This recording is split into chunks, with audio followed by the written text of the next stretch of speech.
Estrada lle toque entrar no tren das grandes infraestructuras, e de verdad que me sinto realmente satisfeito e espero que todos os estrenses se sintan igual de satisfeitos que min cando vexamos os avances e os logros conseguidos e cando vexamos que esa gran indicación da obra da Alameda a unha empresa que non tiña ninguna experiencia, pero sí unha certa afinidade política co goberno municipal, e agora os efectos desa adxudicación están a ver con que a empresa ten paralizadas esas obras porque non ten material suficiente para poder traballar. É lógico.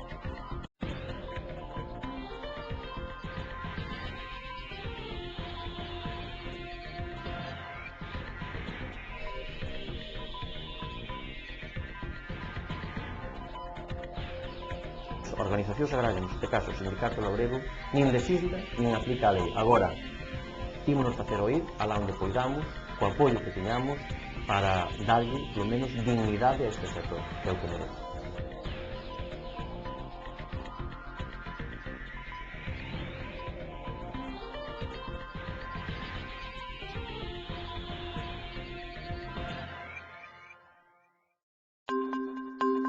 Cando espertou, a cadeira aínda estaba aí. 23ª Feira do Moble de Galicia, do 12 ao 20 de setembro, a Estrada. Non esperes a que te conten.